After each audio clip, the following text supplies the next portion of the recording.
Welcome back to Dagish America Presents. I'm Ben Harrell, host of the podcast, and as always, I am happy to have the opportunity to talk to you about the industry that I work in. Last episode, we discussed controlling the insect's life cycle through the use of growth regulators. If you haven't had an opportunity to listen to that podcast yet, I highly suggest you do. On today's episode, we'll take a look at ways to treat the grain itself to protect it from insect infestation through the use of grain protectants. And to help us today, we've invited Dr. Johnny Wilson from Central Life Sciences to join us. So please help me welcome Dr. Wilson to the podcast. Johnny, how you doing this morning? I am doing fantastic. How about yourself, Ben? I'm doing great. Thanks again for being on the podcast today. I really appreciate it. This is definitely an exciting topic for me. We're going to be talking about grain protectants today, and grain protectants are something that I've used quite a bit in my career. And I think sometimes there's maybe some misunderstanding on application rates, how they're applied, what they should be used for. So I'm really happy to have you on the podcast today to kind of clear some of that up and then, kind of talk about how they work and all of that stuff. But first, I wanted to give you an opportunity to kind of introduce yourself to our listeners and let us know a little bit about yourself. Yeah, thanks for the platform. And to give you a little background on myself, I'm a farm kid raised in central Kansas. Actually went off to school with the intention of going to vet school and started doing some research on the grain processing side as an undergraduate, kind of a mixture between grain processing and feed processing, and really fell in love with it. Ran the research feed mill at Kansas State University for a while, decided to continue on with grad school, and have always just kind of been focused on milling performance, the nutrition side, and that ranges from food and feed all the way from, just the storage portion all the way through the different processing units that it can go through. After I finished my PhD, I spent around a decade in the animal feed additives industry and really just worked with some of the larger animal feed producers on integrating different ingredients into the process. But then from a technical service perspective, just worked on performance of their overall operation, different ways that we could maximize, throughput, reduce inputs, and just getting a better idea of that whole process. So about 2 years ago, Central Life Sciences formed the technical service group, and I was brought in as the lone non-entomologist with the group. So like I said, my background is more on the processing side, but I've certainly spent a fair amount of time around insects. And what we wanted to do was really approach it from a grain degradation story, to talk about the different ways that insects are extremely harmful to an operation beyond just the standard sanitation side, to be able to discuss the losses from insect consumption of the grain during storage, how they can change the overall storage environment, things like water activity level, the overall moisture content, what actually changes in that kernel as they feed and as that starch gets exposed to oxygen and begins to oxidize, starts to go through different degradation processes and really tell a much larger story beyond the, well, we have bugs, that's bad perspective. So with that in mind, we kind of spiderwebbed out a little bit.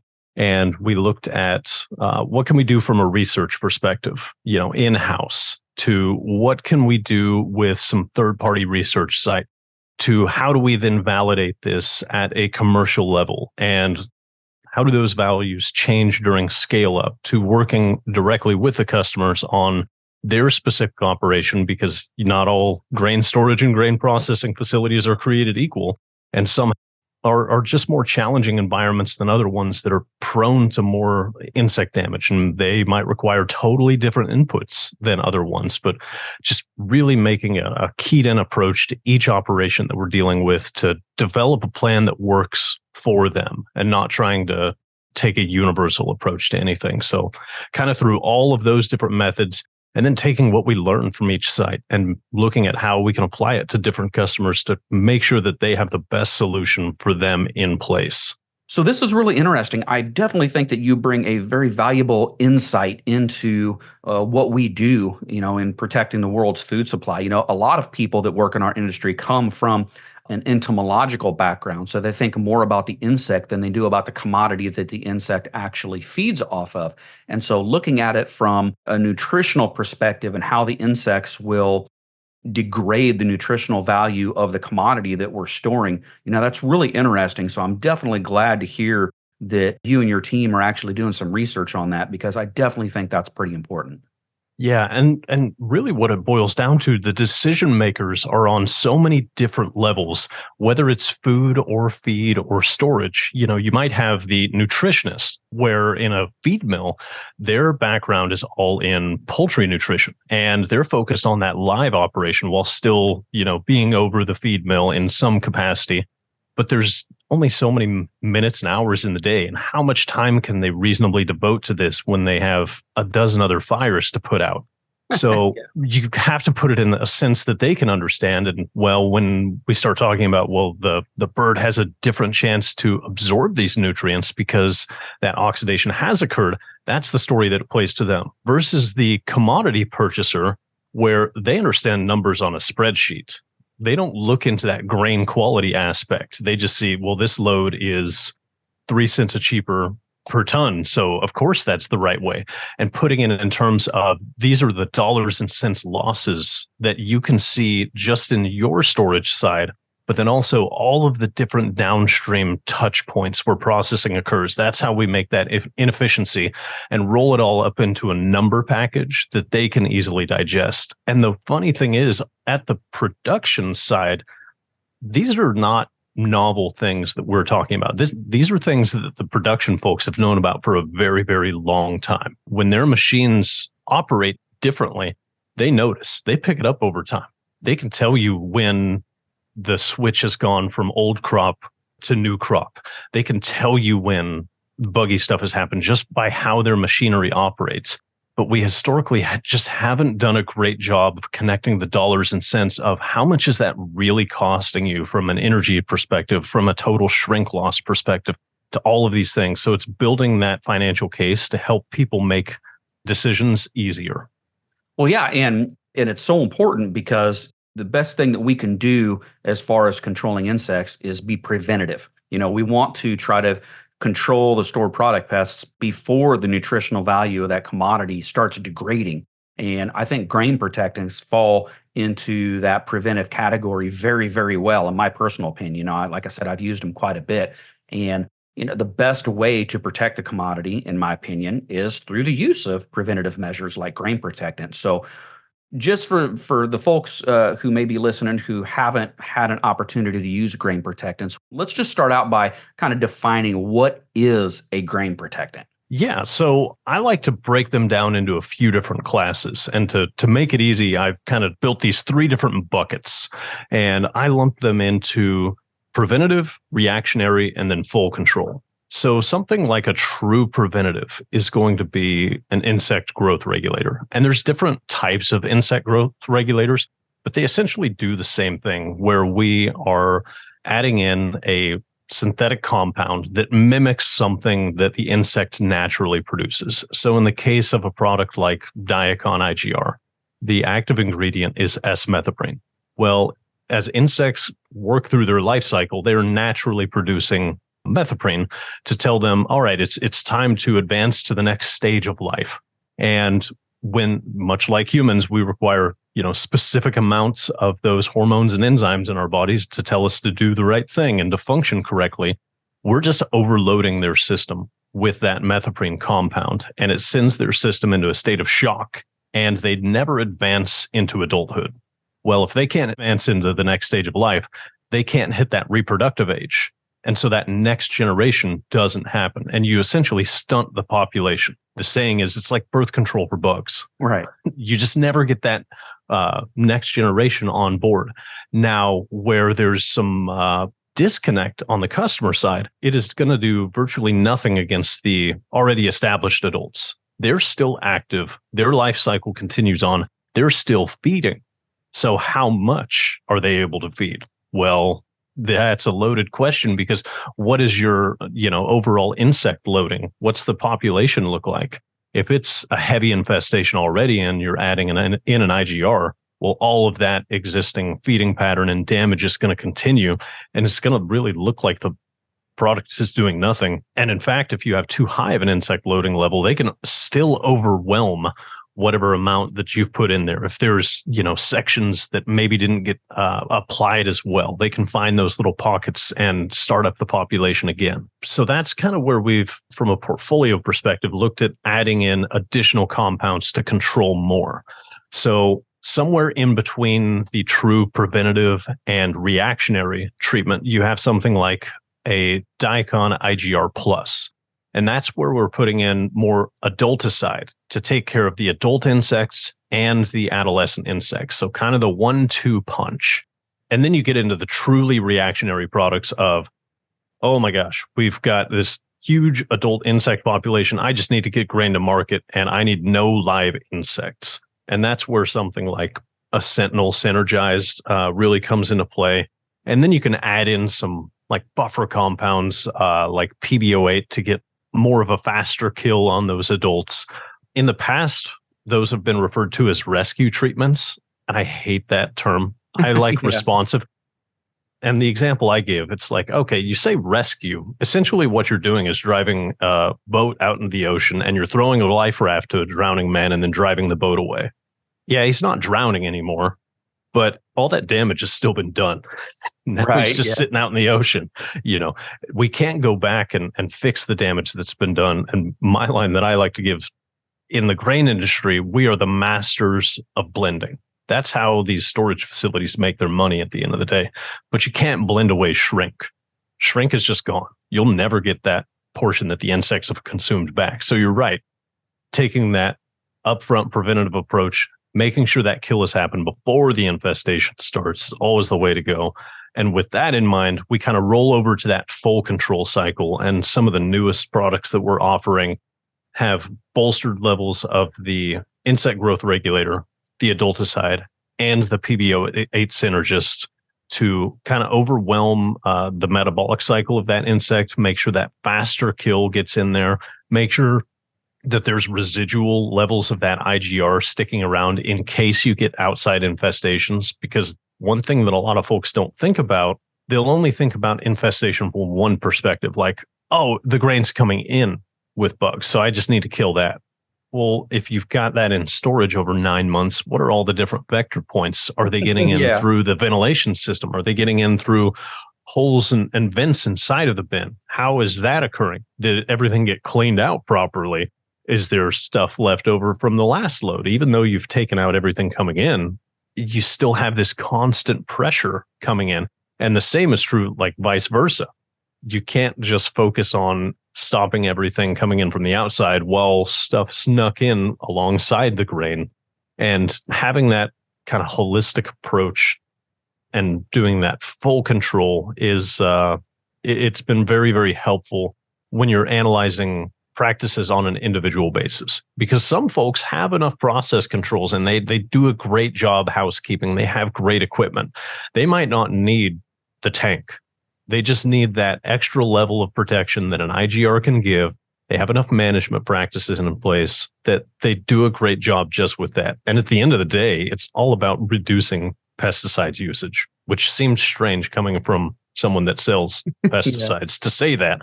But really, that's what's best for the industry as a whole. We never want to use the maximum amount, the strongest that we can. It's what can we do to integrate these as part of an IPM program to do the other stuff. But we also have to recognize some places are just challenged from a labor perspective, a management perspective, and an IPM practice perspective. Maybe we need to layer these extra things. And sometimes it's not even about just apply a grain protectant, you'll be fine. Grain protectant's one tool in the toolbox. That doesn't mean you're never going to have to look at fumigation. That doesn't mean you're never going to have to turn your grain. Every situation requires a unique perspective and unique control to it. Right. Yeah. And I'm glad you mentioned, some of the goal is to try to reduce the use of pesticides. And I mean, correct me if I'm wrong here, but I was always under the impression through the use of grain protectants, I mean, they're pretty safe to use on food and feed. Am I right on that? So that is one area where we have a huge advantage when it comes to the Diacon product line that has the insect growth regulator in there. The EPA actually states that it is tolerance level exempt for use in the states, and it's Codex approved and has a pretty high level in there. But what's nice is methoprene does nothing to mammals. It's not a compound that we use in our biological functions at all, and it has no effect. In fact, the LD50 ratio is lower than caffeine for humans. Right. Yeah. Now, I've heard that. if you're an insect, it's a little bit different story. But of the different things that we can use to really control insect populations, there's not too much better. And it's really hard for insects to develop any sort of resistance because it's such a core component of their biological functions. They would have to make a few evolutionary leaps to get to the point where they're resistant to it in any way. But that's not to say that, it's this little pitfalls. It's the application consistency that trips people up sometimes. It's how clean is your grain? Where is this stuff going to? And that's kind of where I come into the equation a little bit, because a lot of my background is with product application and the physical characteristics of grains and liquid and dry application of just because we've bought this compound and sprayed it on or applied it, that doesn't necessarily mean that it's evenly coated. Again, we have to look at that specific operation and all of these different variables of what type of grain are we applying to? How clean is the grain? What is the particle size of the grain that we're applying to versus droplet size or dry matter size? All these things that people don't think about, because this is, and I got to be frank about this side, it's not something that people want to think about. It's not something our customers want to deal with. So they're not devoting a ton of mental capacity to it. It's just bugs are a problem. Get them out of here so I can continue on with my normal stuff that I should be doing. Right. Yeah. That should be our goal. We don't want to take up too much of the time because there's 1,000 other things that they need to be doing from the processing and storage side. If we can be fast and if we can be efficient, then we've done our job great. No, you're absolutely right on that. Yeah. And I've used growth regulators for the majority of my career, and I've been around for about 20 years now. So, but how long have growth regulators been in use? I mean, is there a little bit of history with growth regulators? I mean, did we start out with like lesser products and kind of graduate into some of the products that are as effective as they are now? So, if I recall correctly, and I might get fact checked on this one, but I seem to recall that 1974 was when methoprene first came online, or at least that was some of the original filings for use in stored grain protection and stuff like that. Now, there's a few different classes. There's methoprene, there's kynoprene, there's a few different ones like that. Methoprene tends to be the big one for stored grain.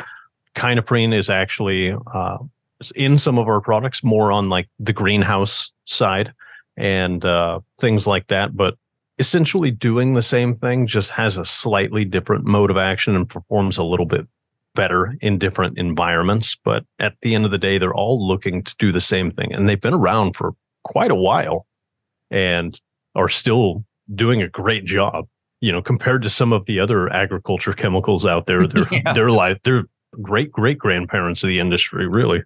Yeah. You mentioned that, right now, all of these products that we're using for grain protectants are working very well. But you mentioned, the life cycle of the insects and trying to keep up with the generational life cycle of the insects and trying to stay ahead of the potential for resistance or them being able to genetically modify themselves out of the current products working. So I would imagine you guys are probably doing a lot of research, doing a lot of trials, maybe on some new products or more inventive ways to use existing products. Is there any research or trials that you guys are working on right now that you could talk about? So I was pleasantly surprised when I came on board at Central a couple years back at how robust our product development and R&D and analytical teams were. We'd host research forums multiple times throughout the year. I think it's 6 times a year where it's 4 days of going over what's in the pipeline, what's being done, how can we look to modify products that we currently have, as well as bring on new active ingredients. So it's always reassuring that there's additional stuff in the pipeline, because I like to look at okay, this is working now, that's great, but we need to have a plan in place for if something shifts in our industry and needs become a lot different. So first and foremost, it's proving what we have on board right now to the right people, like what I said before, those decision makers that might be the commodity purchasers, that might be the nutritionists that have never looked at products in this way. It's more been the quality assurance folks making sure that they can pass a sanitation inspection, or making sure that their loads aren't getting rejected. It's building a use case to those other folks. So with that in mind, we do have some active trials going on with the USDA ARS in Manhattan, Kansas, where we are quantifying stored grain loss due to insect feeding, where we're correcting on the moisture side, because that's part of the story that's been told historically of, well, yeah, we know losses occur during storage, but a lot of that is just due to moisture. So if we can correct on a moisture basis and say, yeah, we lose moisture, but we've canceled that out, this is your loss due to insects, it helps build a much stronger story and just make that decision-making process easier. So we're looking at a few different grains, corn and wheat really to start off with, and just how fast does rice weevil or lesser grain borer consume these grains? How fast do we get to the level of breakpoint? What sort of insect damage kernels are we looking at after 30 days, 60 days, 90 days? Because there's this popular thought process out there of, why only store my grain for 2 or 3 months? How much damage can an insect do? And the answer is a lot more than what you think. There's a lot of variables that play into that. Your starting insect population is probably the biggest variable. Next is temperature and humidity and just those growth conditions. Insects are going to grow a lot different in Minnesota than they are Alabama. That's just the fact of it. But even in some of those northern states, I know that climate change is kind of a dirty phrase and a hot button issue in our industry.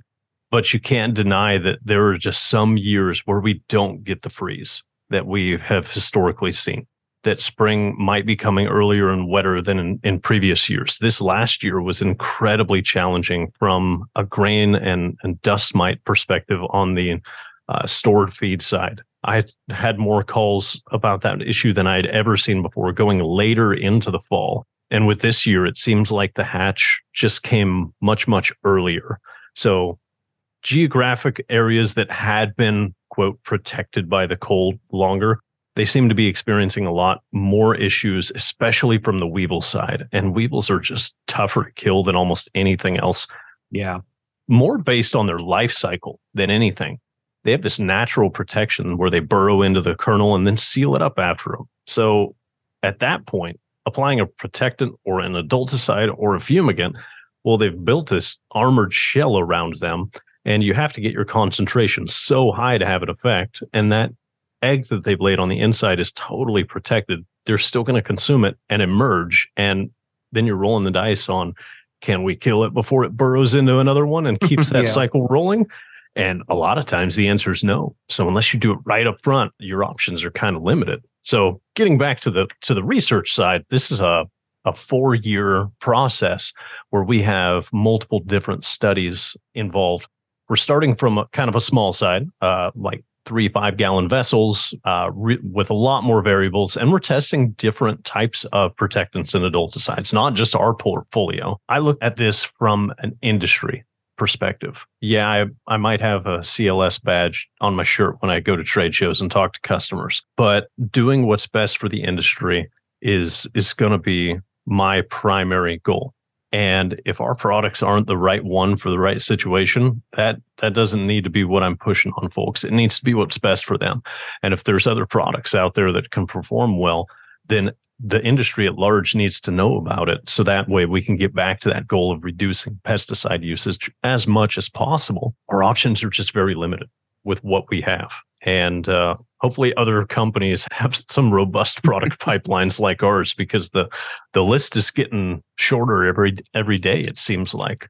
but there's still some good products on the market, and we're going through the testing. And right now, the early results are very, very good. All the products are performing well. They did a total kill with this first storage run. They're looking at doing, let's see, we've got a 6-week, a 12-week, and then a couple different treatment days after that on the smaller scale side. But then next summer, we're going to be looking at some different storage environments. We're seeing a lot more ground piles, a lot more of those silo bags, just getting away from traditional bins out of necessity in a whole lot of cases, especially looking at this summer.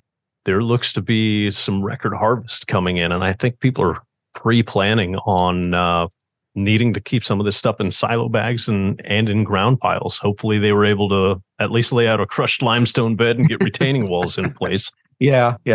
But we just see more and more of that, even if it's for a short time until export opportunities come up or until available space comes in. But being able to show how product can be applied in some of these non-traditional ways, and that losses that are incurred are even greater than, a vertical standing bin set is pretty big. So those are the big trials, and we have another one that's it's not officially started yet, but this is the next phase that I'm really excited about, both on the wheat and corn side. So this first batch of trials is really focused on demonstrating how much that insect is able to consume and showing to those commodity purchasers and the management team. This is in a dollars and cents, if making these numbers up, but if you lose 1% at 30 days with 1 million bushels, you're losing this many bushels of your commodity. This is how much it's costing you versus this is the cost of your inputs to control it. That's a very easy amount of napkin math to go over, and they can build a use case very quickly based on that. But then there's that next level of the nutrition side. So looking at both corn and wheat, on the wheat side, we have percentage milling yield. And that's kind of the gold standard of that industry. They have X amount of bushels of whole wheat. They're selling the flour at the end. How much flour can they derive from a bushel of wheat? That's where they're making their money. And we know that insects are consuming a large portion of starch. They're going after different components in there, but on a percentage basis, they're chasing energy. And where's the most energy? Well, it's the fat and the starch. That's kind of their catalyst for growth. So they're consuming more of that than, say, the bran or more fibrous components. And that is affecting their milling yield. Now, to what degree? There's been some small studies in the past, and there's been some really old studies in the past. I'm talking like 1960s out of the USDA and K-State. I think it's time that we revisit some of those things, because not only have the bugs progressed since then, we're about 1,000 generations of grain removed from that, and our machinery and practices are just vastly different. So we are actively pursuing a trial to look at quantifying that on a small scale. And I'm actually working with a couple different commercial companies who are also doing that on a laboratory scale and looking at a larger commercial scale to help connect the dots. So that's going on the wheat side. But then on the corn side, I've historically worked with a lot of different nutritionists and formulators on, inclusion of the major ingredients in their diets. So let's look at swine, for example. On a normal corn soy diet, you might be looking at somewhere in the neighborhood of 50% corn, 30% soy, and then made up of some distillers grains, some specialty ingredients, some minor ingredients, vitamins, minerals, fat additives, things like that. Well, if your corn makes up 40, 50, 60%, depending on the life cycle or life stage of the animal, normally what they're doing is they've got values on an energy basis. Corn on average contains this many kilocalories per ton, and that's how they're formulating it. Or in some of the other operations, they might be doing some regular testing on the ingredients, but they're using so much corn that the product qualities are changing so fast. It's only ever an average of what they're seeing go through the operation. And we know that, again, going back to those insects are consuming the starch, you just visually think about how a rice weevil feeds, and they burrow into that corn kernel, consume everything on the outside and leave a shell. Well, if you do approximate analysis of that shell, most of that starch is gone. Yeah. And a lot of that fibrous material is left over. Well, that is dramatically altering your nutritional profile that you're formulating on. So we might be shorting these. We definitely are shorting these animals on some of the critical nutritional components that we think we're getting in there. So now you think all of your different live animal variables, the average daily feed intake, average feed to gain ratio, all these different components, how much are we affecting that based off? Maybe you're only looking at like 3-4% insect damage kernels. Well, by the time you get to an operation that has 1 million hogs in it over, 120-day cycle, how much is that actually costing you? And those numbers get scary really, really fast. But it's helping those folks that haven't traditionally been exposed to this line of thinking work through this thought process. And right now, we're actually doing some testing in-house with different starch methods and looking at how the starch is degraded from being just exposed to the oxygen and how much is being consumed by the insect. And it's really a simple process when you think about it. It's just infesting small batches of corn and running some laboratory assays to analyze, well, what's happening to the starch as it goes through 30 days, 60 days, 90 days worth of feeding. Where is that break point of, okay, this is where we've established we need to have a control in place. This is how much it's actually costing us. This is how much we can afford to spend making sure that it doesn't affect us at the end of the day. And I'm really excited about both the milling yield percentage and the corn starch loss and degradation side, because I think that is an industry that really has not looked too close at this. And there's a lot of opportunity to just show the value of IPM practices and insect control for our industry as a whole. Yeah, and I'm really glad you and your team are looking into this. Like I was saying earlier, it's a line of thinking that I don't think is often looked at. Yeah, and I would imagine that you could probably follow that chain reaction, that nutritional deficit. You could probably follow it all the way up to your own dining room table.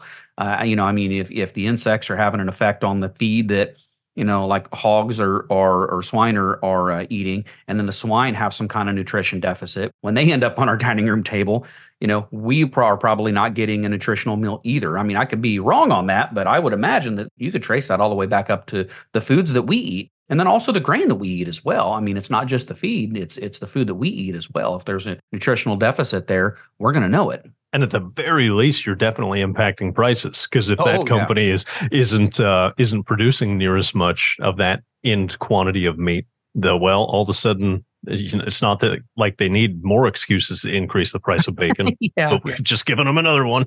Yeah. Well, hey, I only have one more question for you, and I ask this question to all the folks that join me on the podcast. What kind of advice would you give a new pest control operator, a new fumigator, somebody who's brand new at using grain protectants? What kind of advice would you give them about using those grain protectants responsibly? So I like to use the example of stacking tolerances or stacking armor, if you will. If you look at modern day, like body armor, it's a layered approach. There's not just one component in there. There are multiple different levels of protection added on. And that's how I go into a facility looking at, well, what's the threat actually being posed? How hard are they getting hit by those insects? How many levels of armor do we need? Certainly the base level of that armor needs to be a robust IPM practice. And that's doing the stuff that's not sexy. That's sweeping the floor. That's cleaning out your insect harbor points. That's sampling your incoming loads and making sure that you're doing rejections right. But every location that I ever go into, I have a same question that I ask every single place. What's your biggest pain point? 100% of the time, it's labor. It's always labor, and it has not changed in a decade. Well, if labor is your number one pain point, that probably tells me that your IPM practice is not as great as it could be, because maybe you're not rejecting the loads that you should be. Maybe you're not sweeping the floors as much as you should be. You're not doing those bin clean outs that like you should be. There's a good chance if I look in the plenum underneath the grain bin, it's completely full and your fan's just running against a brick wall. So with that in mind, it would be great if everyone could do a fantastic job at IPM and we didn't have to use anything. But that's not the world that we live in. So do what we can from a physical IPM perspective. And then what tolerances and what armor do we need to stack on top of it? Do we need to look at doing regular fumigation? Do we need to look at doing that protection? Do we need to look at doing the IGR and adulticide and synergist and fumigation? Some facilities are legitimately at that point. So it's looking at it from that lens of, these are the dozen or so things in my toolbox. How can I take my Swiss Army knife and figure out which tools I actually need? How can I do like an a la carte approach and figure out what are the best things for this customer? And then looking at their operation, recognizing where they're challenged from, and how can I fit my product solutions into a way that's going to work for them? We joke around Central Life that our biggest competitor is a guy not walking out and turning the on button on his system. Yeah. And it's true to some extent. And that's one of the other projects that I've worked quite a bit on that I'm happy to say has reached its endpoint is reviving some of our application systems. For the listeners out there, the main products that we sell are all liquid. So that means you have to have a liquid pump and storage vessel and dilute the concentrated material in water or liquid.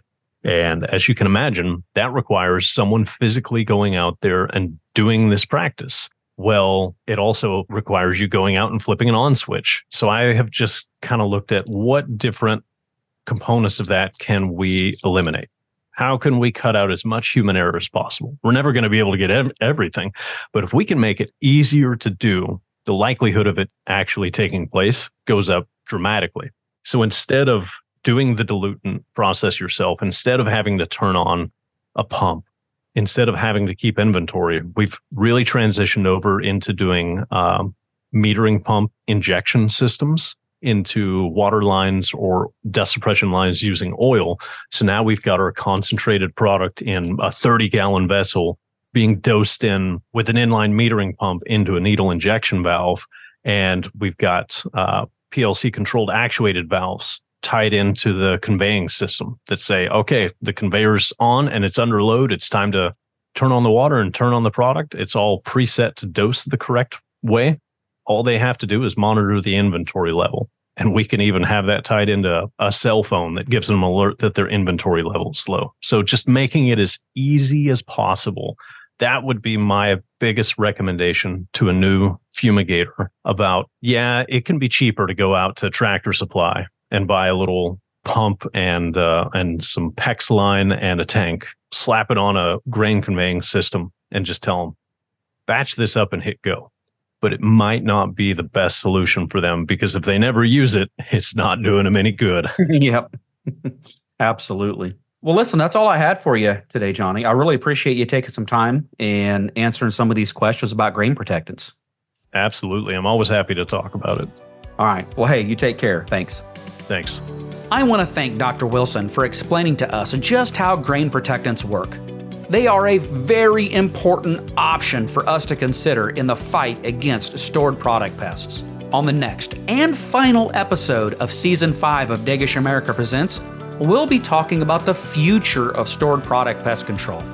There are so many new challenges on the horizon, and luckily, we have a lot of new tools and methods to help us well into the future. And remember, if you have a question you'd like for us to answer, please feel free to email us at podcast@dagishamerica.com.